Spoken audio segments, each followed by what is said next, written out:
Hello बच्चों, स्वागत है आप सभी का आपके अपने YouTube channel Praveen Joshi classes में। आशा करता हूँ सभी बहुत अच्छे से होंगे। आज की वीडियो में कक्षा 10 विज्ञान के जो मोस्ट इंपॉर्टेंट क्वेश्चन चल रहे थे बहुविकल्प प्रश्न में, उसको मैं चैप्टर नंबर 3 से आगे क्वेश्चन मैं आपको सॉल्व करा रहा हूँ। यहाँ पे क्लियर करेंगे हम। जितने भी इंपॉर्टेंट क्वेश्चन हैं सभी देखे जा रहे हैं बोर्ड एग्जाम से पहले। इससे पहले मैं विज्ञान की एक वीडियो और बना चुका हूँ। इसके अलावा और भी सब्जेक्ट की मैंने कई वीडियो बना रखी हैं चैनल पे। अगर आपने अभी तक वीडियो नहीं देखी तो लिंक डिस्क्रिप्शन में दे दूंगा। आपने क्या करना है, लिंक अच्छे से डिस्क्रिप्शन से जाके वीडियो को देख लेना है और अपनी तैयारी कर लेनी है। चलिए शुरू करते हैं आज की वीडियो और बढ़ते हैं आगे। तो पीडीएफ में आपके कहते हैं सभी चीज़ें, और साथ में इसके अलावा बहुविकल्प प्रश्न में यहाँ पे कराता हुआ जा रहा हूँ। इसके अलावा बहुविकल्प के अलावा आपके लघु उत्तरीय दीर्घ उत्तरीय प्रश्न जितने भी आपके एमसी निश्चित उत्तरीय प्रश्न हैं, इन सभी की पीडीएफ भी मैंने बनाकर अपने वेबसाइट पे प्रवीण जोशी क्लासेस वेबसाइट पे अपलोड कर दी है। आप वहाँ से अगर चाहते हैं आपको अच्छा स्कोर करना है तो आप लोग क्या कर सकते हैं, वहाँ से पीडीएफ को डाउनलोड कर सकते हैं और अपनी तैयारी अच्छे से कर सकते हैं। ठीक है, चलिए शुरू करते हैं, आगे बढ़ते हैं। निम्नलिखित में से 4 विकल्प दिए गए हैं, सही विकल्प का चयन कीजिए। ये तो प्रश्न है आपका। ठीक है, आगे बढ़ता हूँ, क्वेश्चन नंबर 1 देखते हैं। ऊष्मा का सबसे अच्छा चालक कौन सा है? ठीक है, ऊष्मा का सबसे अच्छा चालक है। ठीक है, बताना है हमें ऊष्मा का सबसे अच्छा चालक क्या है, पूछा गया है। तो सीधी बात, चांदी, लेड, मरकरी, सोना। ठीक है, तो इसमें से बताना। और एक चीज़ आप लोगों को बता दूं, जिन बच्चों को इन एमसीक्यू के जितने भी क्वेश्चन आपको ऑलरेडी आते हैं, तो आपने क्या करना है, वीडियो को पॉज कर लेना और वीडियो को पॉज करने के बाद उसका उत्तर आपने टिक ऑलरेडी लगा लेना, अपनी कॉपी में लिख लीजिए या कमेंट बॉक्स में आप लिख कर मुझे भेज सकते हैं। ठीक है, दोनों में से एक काम करें। अगर कमेंट में कर पाना संभव नहीं है तो आपके सिंपल एक कॉपी लेके बैठिए साथ में मेरे, और कॉपी से आप क्या करें, अच्छे से हर क्वेश्चन में बोलता हुआ जा रहा हूँ और मेरे उत्तर बोलने से पहले आप उसका उत्तर जरूर लिख लीजिए। ठीक है, तो इतना आपने कर लेना है। तो चलो मैं करता हूँ। क्वेश्चन मैंने पढ़ दिया है आपका कि ऊष्मा का सबसे अच्छा चालक है। तो ऊष्मा का सबसे अच्छा चालक क्या है आपका, पूछा गया। ऑप्शन मैंने आपको पढ़ के बता दिया, दोबारा पढ़ दे रहा हूं। चांदी, लेड, लेड बने सीसा, ठीक है, मरकरी या सोना। ठीक है, मरकरी किसको कहते हैं, पारे को कहते हैं। ठीक है, ध्यान देना। तो हमारा जो राइट आंसर हो जाएगा, राइट आंसर हो जाएगा चांदी। ऑप्शन ए हमारा क्या राइट है। ऊष्मा का सबसे अच्छा चालक क्या है, चांदी। ऊष्मा का सबसे अच्छा चालक कौन है, चांदी है। ठीक है, आगे बढ़ते हैं साथ में इसी के। ऊष्मा का सबसे कम चालक है। ठीक है, एक सबसे ज्यादा पूछ दिया, एक सबसे कम पूछा है। तो ऑप्शन दिए हैं चांदी, लेड, मरकरी, सोना। ठीक है, चांदी, लेड, मरकरी, सोना। तो सबसे कम तो सीसा क्या है, जो सीसा है, शीशे में विद्युत धारा प्रवाहित होती नहीं है। ठीक है, तो लेड, लेड आपका क्या हो जाएगा, ये हो जाएगा आपका क्या, कम चालक, ऊष्मा का सबसे कम चालक। ठीक है, ऊष्मा का सबसे कम चालक कौन है, लेड है, और सबसे अधिक चालक चांदी है। हो गया। ये सभी जितने भी क्वेश्चन मैं यहाँ पे बता रहा हूँ इन वीडियो के माध्यम से, ज़्यादातर क्वेश्चन आपके क्या इंपॉर्टेंट, क्योंकि एमसीक्यू क्वेश्चन कहीं से भी पूछा जा सकता है। आपका चैप्टर में से किसी भी क्वेश्चन से उठाकर कोई भी प्रश्न बनाया जा सकता है एक वर्ड में। तो आपने क्या करना है, इनको अच्छे से सभी को देख लेना है और अच्छे से तैयारी कर लेनी है। ठीक है, और इन एमसीक्यू क्वेश्चन के साथ साथ आपके जितने भी निश्चित प्रश्न आते हैं एक नंबर के, वो भी आपके यहाँ पे क्लियर कराते हुए जा रहा हूँ मैं। तो आप लोगों ने क्या करना है, अच्छे से इनको देख लेनी है वीडियो को और तैयारी कर लेनी है। ठीक है, अगर आपने ये वीडियो पूरा देख ली तो आपके कम से कम साइंस के एक उसमें से 30 नंबर जो आते हैं आपके, 30 नंबर आपके इजीली आप कर सकते हैं यहाँ पे गेन। ठीक है, तो इतना आप तैयारी रखो कि 30 नंबर आपका सिर्फ क्या है, एक वीडियो से आपके तैयार हो जाएंगे। ठीक है, चलिए आगे बढ़ते हैं। सामान्य अवस्था में द्रव अवस्था में पाई जाने वाली अधातु। ठीक है, तो सामान्य अवस्था में द्रव अवस्था में पाई जाने वाली अधातु कौन सी, ब्रोमीन। कौन सी है, ब्रोमीन। ठीक है, ब्रोमीन कैसी धातु है, जो द्रव अवस्था में पाई जाती है। ठीक है, ऑप्शन हमारा बी हो जाएगा, ब्रोमीन। ये क्या, एक अधातु है जो क्या है, द्रव अवस्था में पाई जाती है सामान्य ताप पर। ठीक है, सामान्य ताप पे कह दीजिए, सामान्य अवस्था में कह दीजिए। ठीक है, सामान्य अवस्था में द्रव अवस्था में पाई जाने वाली अधातु। ठीक है, वाली अधातु कौन सी है, ब्रोमीन है। ठीक हो गया। इसके बाद आगे बढ़ते हैं नेक्स्ट क्वेश्चन की ओर। क्वेश्चन नंबर 4, निम्नलिखित में से उत्कृष्ट धातु का उदाहरण है। ठीक है, निम्नलिखित में से उत्कृष्ट धातु का उदाहरण है, उत्कृष्ट धातु। ठीक है, उत्कृष्ट धातु का जो उदाहरण है आपका वो है ऑप्शन सी, प्लेटिनम। ठीक है, उत्कृष्ट धातु। ठीक है, कौन सी है, उत्कृष्ट धातु है प्लेटिनम। ये आपकी प्लेटिनम हो गया। ठीक है, उत्कृष्ट धातु कौन सी है, प्लेटिनम है। सभी के मैं टिक लगाते हुए चल रहा हूँ। आप लोगों ने जितने आपको आंसर आते हैं आपने अपनी कॉपी में नोट कर लेने हैं और अच्छे से तैयारी कर लेनी है। आगे बढ़ता हूँ इसी के साथ।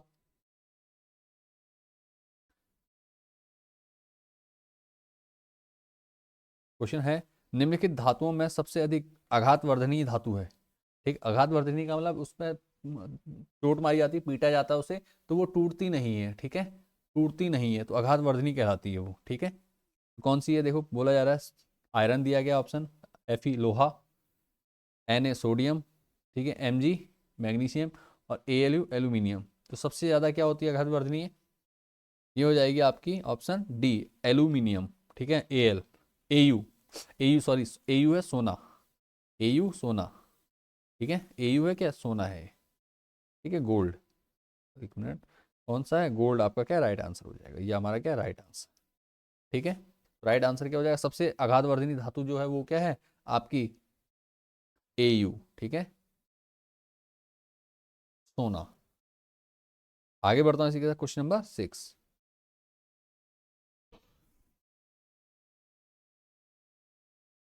क्वेश्चन नंबर 6 है हमारा, अधातुओं को पतले तारों में खींचने की क्षमता कहलाती है। ठीक है, अधातुओं को पतले तारों में खींचने की क्षमता क्या कहलाती है, तन्यता कहलाती है। ठीक है, क्या कहलाती है, तन्यता।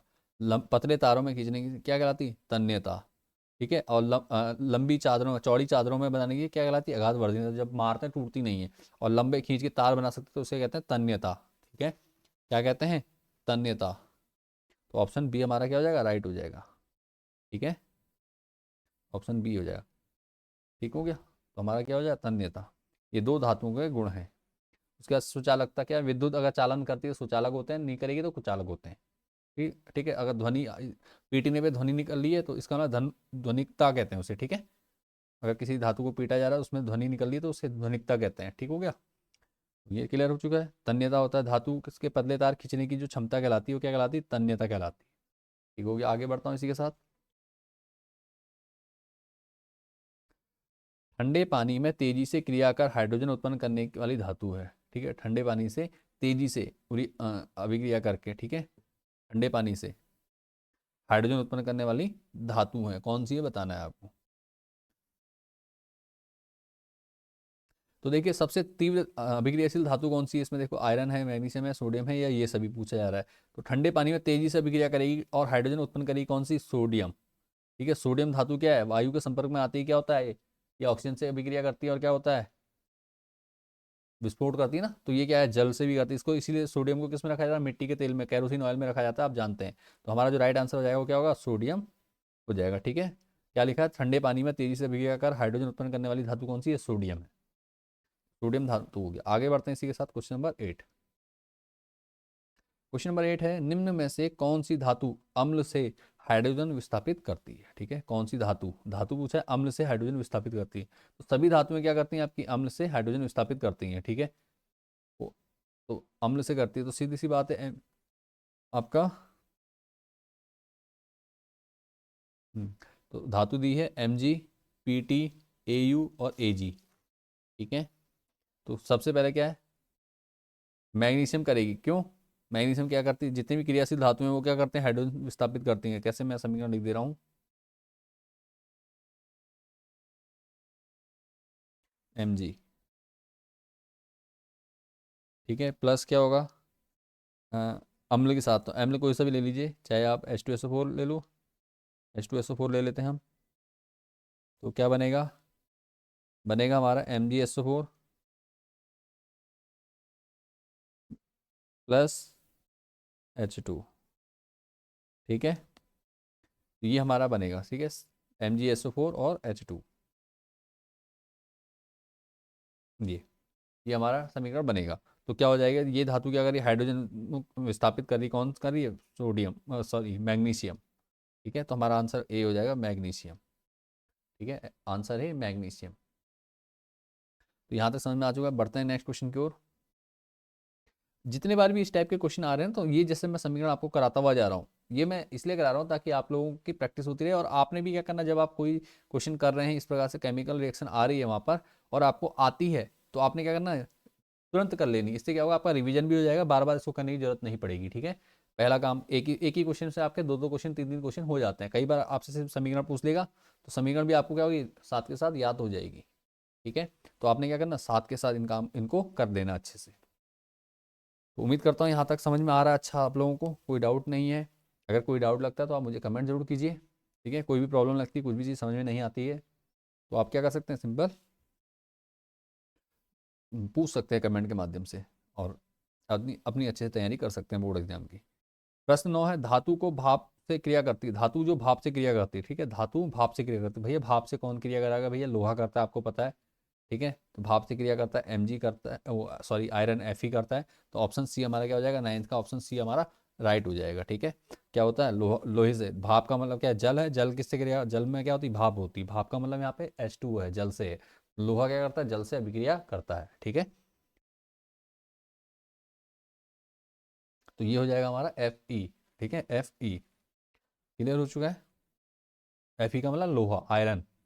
ठीक है, आयरन हो गया इसका आंसर। आगे बढ़ता हूँ, उभयधर्मी ऑक्साइड। तो उभयधर्मी ऑक्साइड क्या होता है, मैं आपको बता दूं, ऐसे ऑक्साइड जो धातुओं नहीं सॉरी जो अम्लों के साथ क्षारीय व्यवहार करते हैं, और जो क्षारों के साथ अम्लीय व्यवहार करते हैं। ठीक है, अम्ल के साथ क्षारीय और क्षारों के साथ अम्लीय व्यवहार करते हैं, तो उसे क्या कहते हैं, उभयधर्मी ऑक्साइड कहते हैं। ठीक है, क्या कहते हैं उसे, उभयधर्मी ऑक्साइड कहते हैं।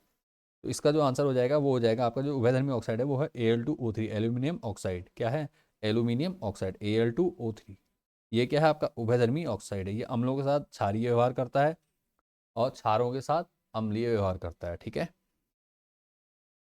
क्या है, Al2O3, एल्यूमिनियम ऑक्साइड नाम है इसका। क्या नाम है, एल्यूमिनियम ऑक्साइड। आप जैसे यौगिक का सूत्र दिया है, आप लोग नाम भी लिख दीजिए, मैं नाम बोलता जा रहा हूँ, आपने क्या करना है, अच्छे से नोट कर लेना है, जहाँ पे भी आप नोट कर रहे हैं अपनी कॉपी में। ठीक है, यौगिक के नाम के साथ, तो इससे आपको कन्फ्यूजन नहीं होगा। चलो बढ़ता हूँ आगे।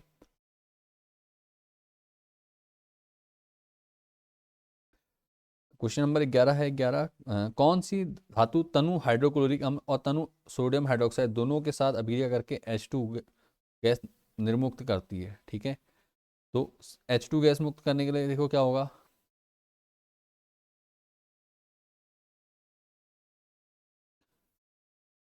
तो देखो HCl ऑलरेडी है और NaOH है। ठीक है, अब यहाँ पे अगर चाहे तो आप NaCl का यूज़ कर सकते हो, सोडियम का, तो सोडियम यहाँ से तो हटा देगी, लेकिन यहाँ से सोडियम ऑलरेडी है तो हटाएगी नहीं। ठीक है, हाइड्रोजन गैस को, तो सोडियम तो नहीं होना है इसका। नहीं, एक मिनट, क्या कहा, हाइड्रोजन गैस निर्मुक्त करती है, हाँ, तो हाइड्रोजन गैस तो दोनों ही क्या कर देंगी, क्या करेंगी, यहाँ पे क्या होगा, जब सोडियम से करेंगे तो Na2O बन जाएगा, हाँ। ठीक है, तो आंसर हो जाएगा हमारा, सोडियम क्या करेगा, सोडियम क्या है, अधिक क्रियाशील धातु पकड़ेंगे आप हमेशा। ठीक है, क्या करेंगे, अधिक, जो सबसे तीव्र अभिक्रियाशील धातु है, तो सबसे नंबर एक पे कौन सी आएगी, ये आ जाएगी आपकी। ठीक है, सोडियम। सोडियम और पोटेशियम क्या है, अधिक तीव्र है, तो सोडियम आपका राइट आंसर हो जाएगा क्वेश्चन नंबर 11 का। क्यों होगा, क्योंकि अगर समीकरण बनाते हैं आप, तो समीकरण कैसे बनती है, देखो, हाइड्रोक्लोरिक अम्ल की सोडियम के साथ करेंगे तो Na+Cl2। ठीक है, नहीं सॉरी HCl+HCl, तो क्या बनता है, NaCl बनता है, और हाइड्रोजन गैस मुक्त होती है। ठीक है, इसी प्रकार अब देखो NaOH है, तो Na की प्लस NaOH से करेंगे तो क्या होगा, देखो यहाँ पे बनेगा Na2O प्लस हाइड्रोजन बचे, तो हाइड्रोजन मुक्त हो जाएगी गैस, इस प्रकार से। ठीक है, तो ये हमारा क्या हो गया, आंसर हो जाएगी, समीकरण बनती है आपकी। समीकरण मैंने आपको साथ में दिखा दी है, आपने क्या करना है, ऐसे कर लेना है, तैयार हो। इसी के साथ आगे बढ़ता हूँ, क्वेश्चन नंबर, इसकी जरूरत नहीं है आपको, आपको क्या करना, अभिक्रियाशीलता के घटते हुए क्रम में लगाना है। ठीक है, तो अभिक्रियाशीलता के घटते हुए क्रम में, सिंपल सी बात है, सबसे पहले क्या आएगा, जिंक सबसे अधिक क्रियाशील, घटते हुए क्रम में, हाँ, तो सबसे ज़्यादा अभिक्रियाशील क्या होगा, कॉपर होगा, नहीं सॉरी जिंक, सबसे पहले जिंक आएगा, जिंक के बाद आयरन होगा, आयरन के बाद कॉपर होगा, कॉपर के बाद एल्यूमिनियम होगा। इस सीरीज में जब होंगे तो वो हो जाएगा, तो सबसे पहले कम है जिंक, आयरन, कॉपर, एल्यूमिनियम, तो आपका राइट आंसर बी हो जाएगा। ऑप्शन बी हम इसको टिक कर देते हैं। ठीक है, ये हमारा क्या हो गया, राइट आंसर। क्वेश्चन नंबर 13 है, वह प्रक्रिया जिसके कारण चांदी के ऊपर काली परत व तांबे के ऊपर हरी परत चढ़ जाती है, क्या कही जाती है। ये क्वेश्चन मैं आपको ऑलरेडी बता चुका हूँ, तो ये क्वेश्चन आपका है संक्षारण। इसका आंसर क्या है, संक्षारण। क्या है, संक्षारण।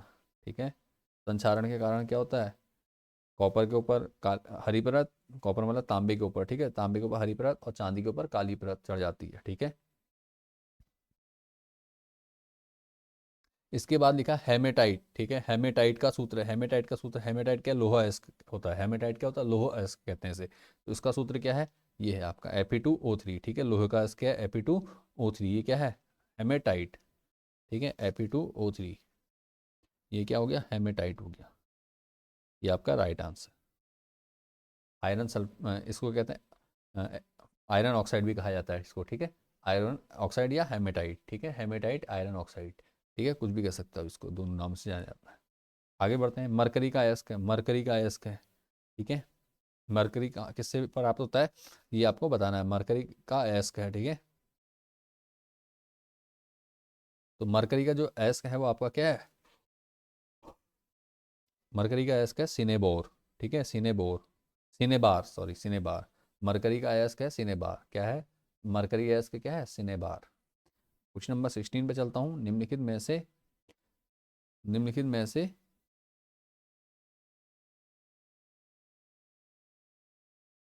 निम्नतम घनत्व की धातु है, ठीक है, निम्नतम घनत्व की धातु है ये बताना है आपको, ठीक है। तो निम्नतम घनत्व की जो धातु है उसका नाम है लिथियम, क्या है, सबसे कम धातु घनत्व किसका है, लिथियम का है, इन सब में लेड, मैग्नीशियम और एल्यूमिनियम में सबसे कम जो घनत्व है वो किसका है, लिथियम का है, ठीक है।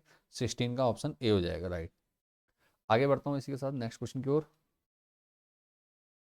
कॉपर का अयस्क है, तो कॉपर का जो अयस्क है वो है बॉक्साइट, क्या है, कॉपर का अयस्क क्या है, बॉक्साइट, क्या है, नहीं सॉरी एक मिनट, कॉपर का है आपका मैकेलाइट, ठीक है, ये एल्यूमिनियम का है, एल्यूमिनियम का बॉक्साइट होता है, और कॉपर का क्या होता है, मैकेलाइट, कॉपर का क्या होता है, मैकेलाइट, नहीं सॉरी मैलेकाइट, मैं नाम गलत पढ़ गया था, मैलेकाइट, ठीक है, नाम भूल गया था, थोड़ा सा कन्फ्यूजन हो गया था। मैलेकाइट कहा जाता है, कॉपर का एस क्या है, मैलेकाइट, ठीक है, कॉपर एस क्या है, मैलेकाइट, ठीक है, और बॉक्साइट किसका है, एल्यूमिनियम का, ठीक है। उसके बाद आगे बढ़ते हैं, मैट में मुख्यतः होता है, ठीक है, मैट में मुख्यतः होता है ये बताना है आपको। मैट में क्या होता है भैया, जो मैट है उसमें होता है कॉपर सल्फेट और फेरस सल्फेट, ठीक है, कॉपर सल्फेट और फेरस सल्फेट, कौन सा है ये, Cu2S और FeS, ठीक है, ये होता है इसमें, क्लियर हो गया मैट में। क्वेश्चन नंबर 17 आपका इंपॉर्टेंट है, ये ध्यान दीजिएगा, क्वेश्चन नंबर 17 जो है वो आपका इंपॉर्टेंट है, ये आपका पूछ सकता है क्वेश्चन, ठीक है, या तो कॉपर का पूछ लेगा, कॉपर का मैलेकाइट, और अगर एल्यूमिनियम का पूछेगा तो बॉक्साइट, ठीक है। आगे बढ़ते हैं, क्वेश्चन नंबर 1 चैप्टर 4।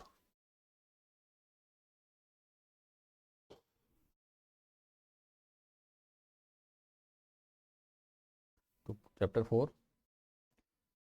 4 है कार्बन और उसके यौगिक, ठीक है, कार्बन और उसके यौगिक, इस केमिस्ट्री का ये लास्ट चैप्टर है, चार चैप्टर है आपकी बुक में टोटल, जिसमें 3 चैप्टर के इंपॉर्टेंट क्वेश्चन मैं करा चुका हूँ, दो दो चैप्टर करा करके, पहला और दूसरे चैप्टर की वीडियो ऑलरेडी अपलोड है चैनल पर, और ये अभी अपलोड कर दी गई है आपके साथ में। तो आपने क्या करना है, इस वीडियो के साथ साथ अगर वो वीडियो नहीं देखी तो आप उस वीडियो को देख लीजिए। इसी के अलावा सामाजिक, गणित और विज्ञान के भी इंपॉर्टेंट क्वेश्चन और MCQs की मैंने वीडियो ऑलरेडी बना रखी है, चैनल पर अपलोड कर दी है, अगर नहीं देखी है तो जल्दी से आप वीडियो को देख लीजिए इस वीडियो को देखने के बाद, ठीक है। और साथ में क्या करना है आपने, अगर आपको इसके अलावा आप अच्छा नंबर स्कोर करना चाहते हैं अपने बोर्ड एग्जाम में, तो आपने क्या करना है, हमारी वेबसाइट पे जाके जो PDF हमने डाल रखी है इंपॉर्टेंट टॉप 30 क्वेश्चंस की, तो वो आपने परचेज करनी है तो परचेज कर सकते हैं, नहीं तो आपको यहाँ पे भी आपको अवेलेबल हो जाती है। जिन बच्चों को अच्छा स्कोर करना है वो क्या करें, परचेज कर लीजिएगा, 10-20 रुपये का कॉस्ट है, ज़्यादा महंगा नहीं है, तो आप परचेज करके आराम से अपनी तैयारी और अच्छे से कर सकते हैं और अपना बोर्ड एग्जाम में अच्छा स्कोर गेन कर सकते हैं। बढ़ता हूँ इसी के साथ चैप्टर 4 में, कार्बन और उसके यौगिक। तो कार्बन और उसके यौगिक क्या है देख लीजिए, इसमें ये क्वेश्चन जो है ये मोस्ट मोस्ट मोस्ट इंपॉर्टेंट है, ठीक है, ये क्वेश्चन हमारा क्या है, मोस्ट मोस्ट मोस्ट इंपॉर्टेंट है, ध्यान रखिए। क्या है, एथेन C2H6 में उपस्थित होते हैं, ठीक है, एथेन C2H6 में उपस्थित होते हैं, क्या उपस्थित होते हैं ये आपको बताना है, ठीक है, एथेन में उपस्थित होते हैं।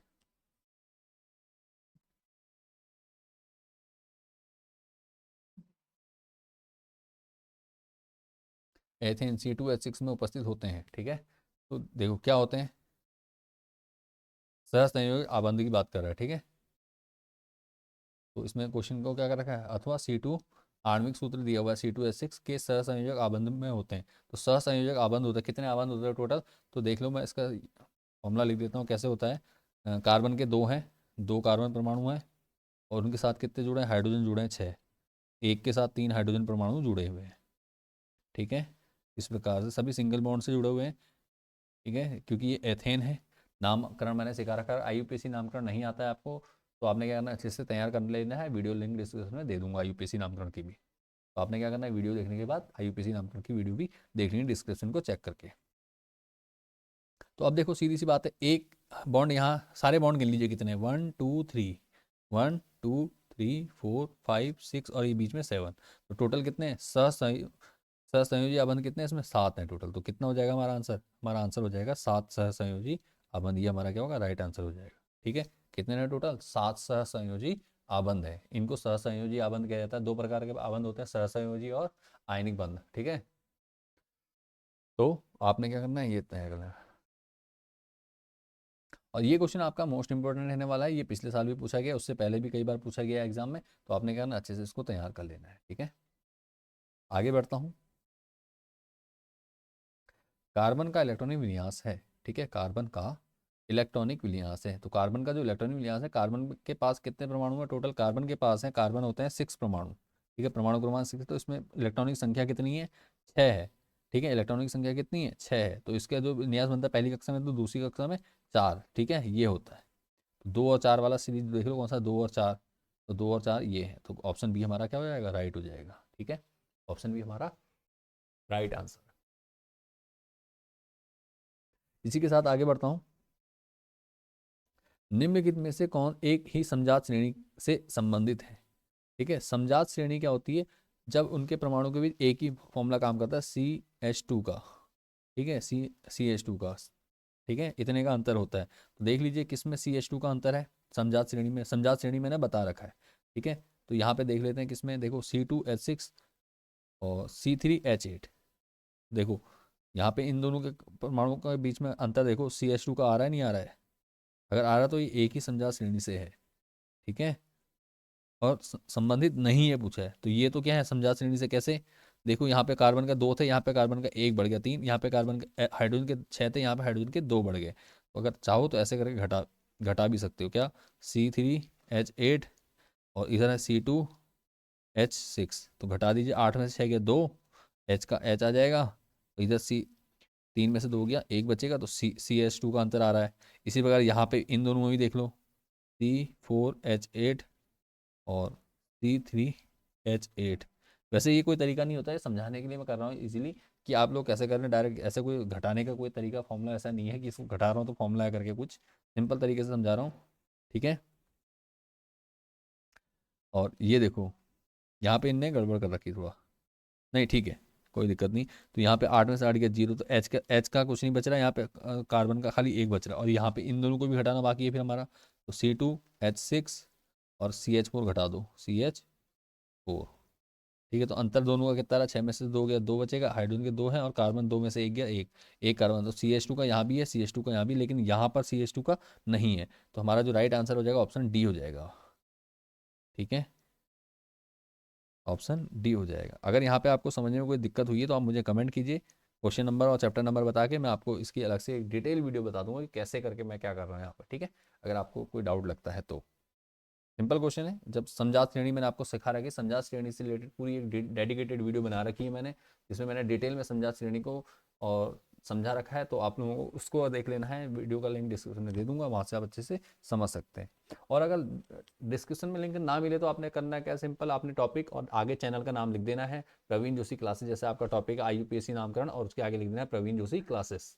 जैसे ही आप ऐसा करते हैं आपके सामने वीडियो आ जाएगी, और आपने क्या करना है, वीडियो को देख लेना है। ठीक है, टॉपिक और अपने क्या कहते हैं, सिंपल टॉपिक डालना है, अपना टॉपिक या क्लास डाल दीजिए, और उसके बाद चैनल का नाम लिख दीजिए।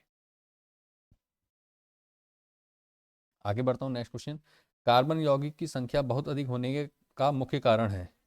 ठीक है, कार्बन यौगिक की बहुत अधिक संख्या होने का क्या कारण है, बताना है हमें। ठीक है,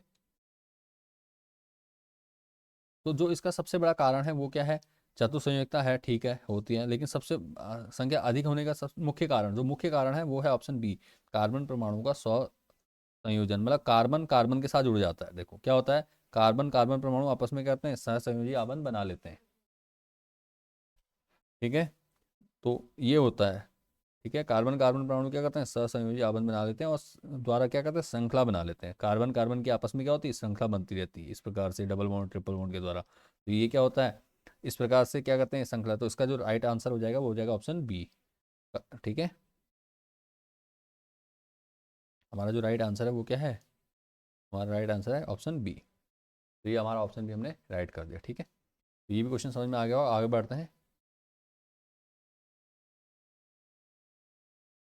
कार्बन का अपर रूप है, ठीक है, कार्बन का अपर रूप है। तो कार्बन का अपर रूप हीरा है, ग्रेफाइट है, काजल है, और ये सभी कज्जल, काजल जिसे कहते हैं। ठीक है, तो ये कज्जल, ये सभी तो क्या है, सभी हैं बिल्कुल। कार्बन, तीनों कार्बन के अपर रूप हैं, तो ये क्या हो जाएगा, हमारा आंसर हो जाएगा ये सभी। ऑप्शन डी हमारा राइट हो जाएगा, कार्बन के अपर रूप। ठीक है, क्वेश्चन अगर आपसे पूछा जाता है कार्बन के कोई दो अपर रूप या तीन अपर रूप के नाम बताइए, तो आपने ये लिख देना। ठीक है, हीरा है, ग्रेफाइट है, कार्बन है, और फ्लोरीन भी आपका है। ठीक है, फ्लोरीन भी क्या है, कार्बन का ही अपर रूप है। आगे बढ़ते हैं। वायुमंडल में कार्बन निम्नलिखित में से किस रूप में पाया जाता है। ठीक है, तो भैया सीधी सी बात है, कार्बन किस किस रूप में, कार्बन मोनोऑक्साइड के रूप में पाया जाता है, अल्प मात्रा में कार्बन मोनोऑक्साइड और कार्बन डाइऑक्साइड के रूप में, केवल कार्बन डाइऑक्साइड के रूप में, और कोयले के रूप में। ठीक है, तो वायुमंडल में कहा है, तो वायुमंडल में किस रूप में पाया जाता है आपका, वायुमंडल में दोनों ही रूपों में पाया जाता है, देखो कार्बन डाइऑक्साइड और कार्बन मोनोऑक्साइड की। ठीक है, तो हमारा राइट आंसर हो जाएगा ऑप्शन बी। ठीक है, कौन सा हो जाएगा, ऑप्शन बी। ये हमारा क्या है, राइट आंसर, ऑप्शन बी हमारा राइट आंसर हो गया। इसी के साथ आगे बढ़ता हूँ नेक्स्ट। बिग मिनिस्टर फ्लोरीन एक अपरूप है। ठीक है, बिग मिनिस्टर जो फ्लोरीन है वो एक अपरूप है, किसका अपरूप है बताना है आपको। ठीक है, बिग मिनिस्टर फ्लोरीन अपरूप है किसका है, तो कार्बन का, भी थोड़ी पहले बात की थी। बिग मिनिस्टर फ्लोरीन किसका अपरूप है, कार्बन का। ठीक है, कार्बन का एक अपरूप है, बिग मिनिस्टर फ्लोरीन कहा जाता है। ठीक है, तो ये किसका है, कार्बन का एक अपरूप है, ना ही फास्फोरस, ना ही सल्फर, ना ही टीन, किसका, कार्बन का। बिग मिनिस्टर फ्लोरीन एक अपरूप है किसका, कार्बन का। बिग मिनिस्टर फ्लोरीन कार्बन का एक अपरूप है। इसके बाद आगे बढ़ता हूँ।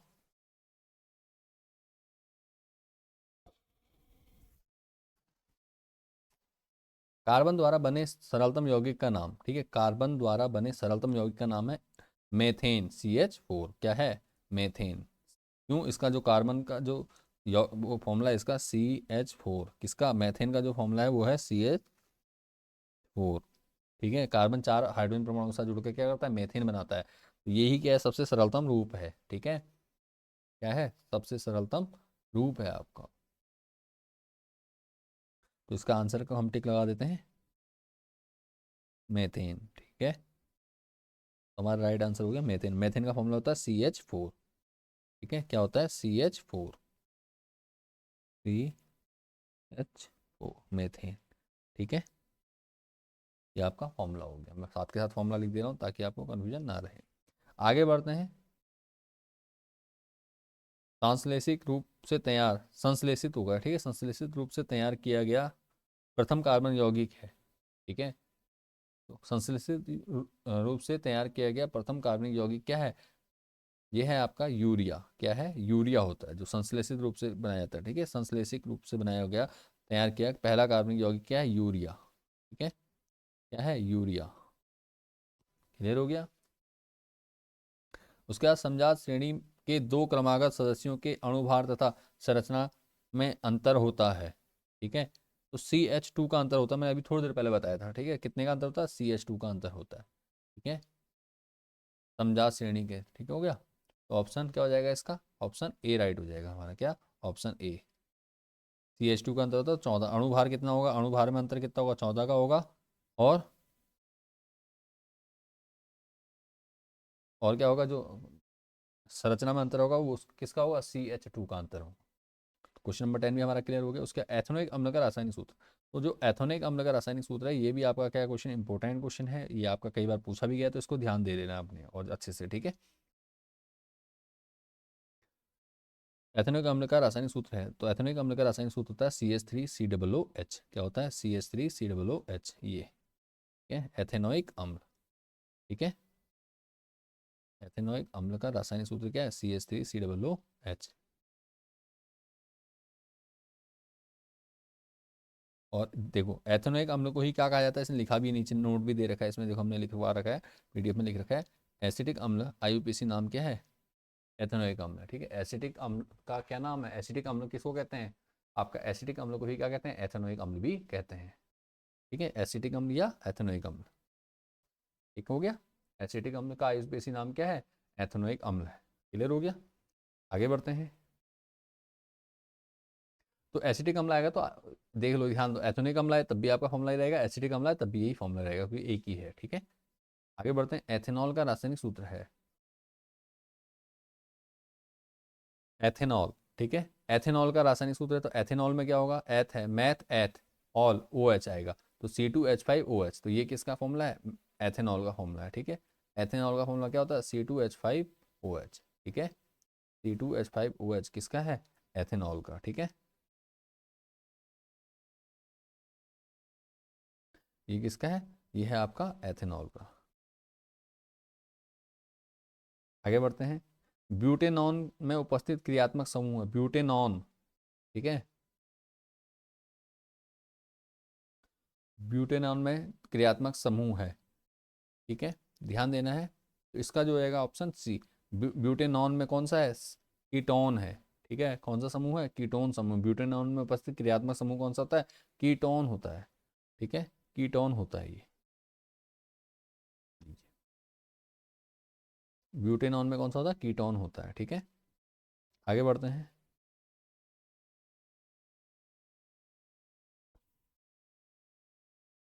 अगला क्वेश्चन है आपका, एल्कोहलों के विहाइड्रोजनीकरण द्वारा प्राप्त होता है। ठीक है, एल्कोहलों के विहाइड्रोजनीकरण द्वारा प्राप्त होता है, क्या प्राप्त होता है, वो होता है हमारा एल्ड्रीहाइड। क्या कहते हैं उसे, एल्ड्रीहाइड कहते हैं। किसे कहते हैं, एल्ड्रीहाइड कहते हैं। क्या, एल्कोहलों का विहाइड्रोजनीकरण। ठीक है, विहाइड्रोजनीकरण करेंगे तो क्या प्राप्त होता है हमें, हमें प्राप्त होता है एल्ड्रीहाइड। क्या प्राप्त होगा, एल्ड्रीहाइड। आगे बढ़ता हूँ। बस ये दो क्वेश्चन आपके इतने इंपॉर्टेंट नहीं, लेकिन मैंने कोशिश करी कि आपको बता दूँ, ये समझ में आया। अगर चेंज होता है कोई क्वेश्चन तो आपको अवेलेबल हो जाएगा। कहा जा रहा है एसिटिक अम्ल में हाइड्रोजन परमाणुओं की संख्या होती है। ठीक है, एसिटिक अम्ल अभी बताया था क्या होता है एसिटिक अम्ल, कहाँ गया रुको, CH3CH3COOH। ठीक है, तो हाइड्रोजन के कितने परमाणु टोटल, 3 और 1 4, कितने हैं टोटल, 1 मिनट। अच्छा, अम्लीय का है। ठीक है, हाइड्रोजन नहीं कहा, सिर्फ अगर हाइड्रोजन कहता तो 4 होते हैं, लेकिन अम्लीय हाइड्रोजन परमाणु का है, तो अम्लीय हाइड्रोजन परमाणु कितना है इसमें, ये है। ठीक है, क्या है, अम्लीय हाइड्रोजन परमाणु कितना है, 1। तो आंसर हमारा क्या हो जाएगा, हमारा जो राइट आंसर होगा वो होगा 1, अम्लीय हाइड्रोजन परमाणु। ठीक है, अम्लीय हाइड्रोजन परमाणु की बात करी गई है, तो अम्लीय हाइड्रोजन परमाणु कितना है, 1 है केवल, कितना है, 1। अगर खाली हाइड्रोजन परमाणु कहा जाता तो हमारा आंसर होता 4, लेकिन कहा है अम्लीय हाइड्रोजन परमाणु। ठीक है, अम्लीय हाइड्रोजन परमाणु क्या है, इसमें 1 है। इसके बाद आगे बढ़ते हैं, क्वेश्चन नंबर 16।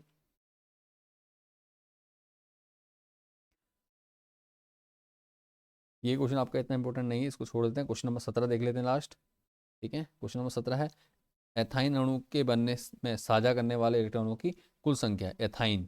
ठीक है, तो एथाइन अणु में साझा करने वाले कुल अणुओं की संख्या कितनी है, तो एथाइन। ठीक है, एथाइन हो जाएगा, तो इसमें कुल साझा करने वाले इलेक्ट्रॉनों की संख्या कुल कितनी होगी, 10 हो जाएगी। ठीक है, कितनी होगी, 10 होती है। एथाइन का फॉर्मूला आपको पता है, मैं दिखा देता हूँ।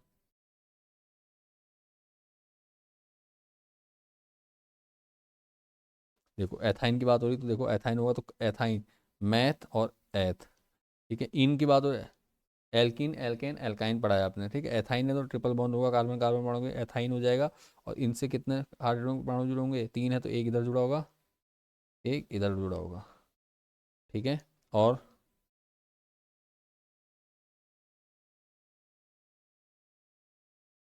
एथाइन, और कुछ तो नहीं रह गया, एथाइन को बनने साझा करने में 3 3 6। हाँ, ठीक है, तो ये हो गया, ये हमारा फॉर्मूला हो गया। तो एथाइन देखो, ट्रिपल बॉन्ड है तो 3 3 इलेक्ट्रॉनों का साझेदारी यहाँ हो रही, 6 यहाँ हो रहे हैं, और 2 यहाँ हो रहे हैं, और 2 यहाँ, कार्बन और हाइड्रोजन के बीच। ठीक है, एक एक परमाणु का साझेदारी पूछा है, इलेक्ट्रॉनों की साझा हो रहे हैं, साझा करने वाले इलेक्ट्रॉनों की कुल संख्या, तो कुल संख्या कितनी हो जाएगी, 10 हो जाएगी इस प्रकार से। ठीक है, तो ये आपका क्लियर हो चुका है। तो यहाँ पे आपका चैप्टर 4 भी कंप्लीट हो चुका है, केमिस्ट्री का, कक्षा 10 विज्ञान में। इसी के साथ इस वीडियो को यहाँ पे मैं समाप्त कर रहा हूँ, और अगर आपको किसी भी प्रकार का कोई डाउट है इस वीडियो से रिलेटेड, तो आपने क्या करना है, अपना सुझाव या अपना कमेंट या अपना जो भी आपका डाउट है वो मुझसे आप कमेंट के माध्यम से पूछ लीजिए।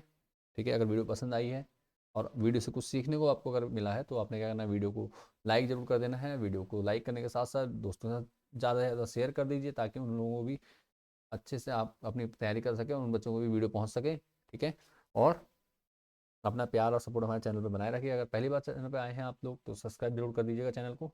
मिलते हैं नेक्स्ट वीडियो में, और तब तक बहुत अच्छे से पढ़ाई करते रहिए। बेस्ट ऑफ लक आपके बोर्ड एग्जाम के लिए। मिलते हैं नेक्स्ट वीडियो में।